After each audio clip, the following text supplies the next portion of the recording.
dedicate this Cinderella story to my friend Isabel.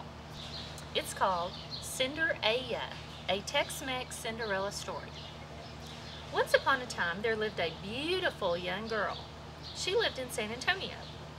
Her mother died when she was very young, and her dad married a woman with 2 daughters.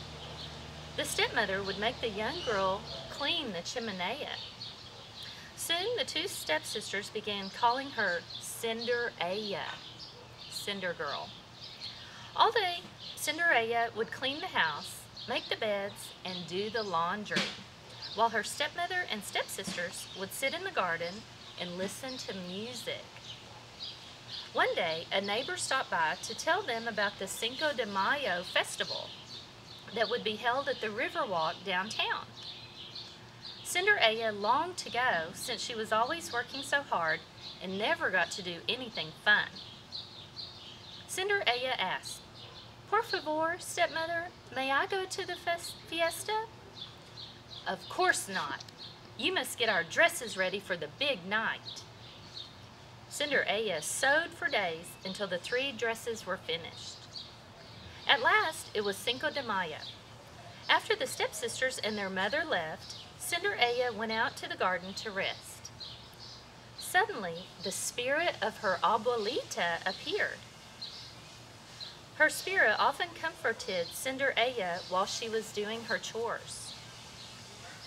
Her abuelita asked, "What's wrong, mijita?" "Well, I can't go to the Cinco de Mayo festival." Cinderella's abuelita waved her hand, and Cinderella's rags were changed into a colorful skirt and top.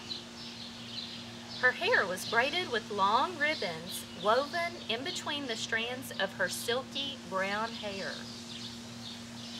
"Gracias, abuelita!" exclaimed Cinderella.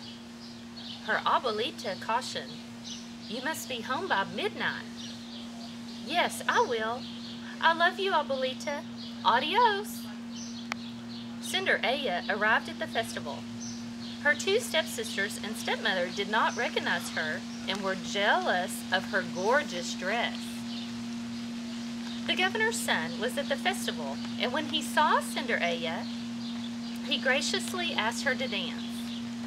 They spent the rest of the evening dancing and celebrating. Cinderella heard the church bells chiming.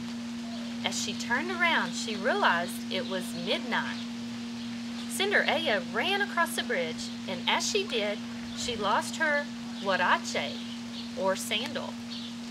The governor's son quickly retrieved it and promised to find its owner.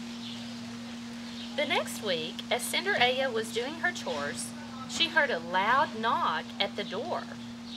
It was the governor's son. He asked, "May I come in?" The 2 stepsisters giggled and wondered why he would be visiting. He said, "I have come to find the beautiful girl whose tiny foot fits this sandal." The stepsisters could not squeeze their rather large feet into the small sandal.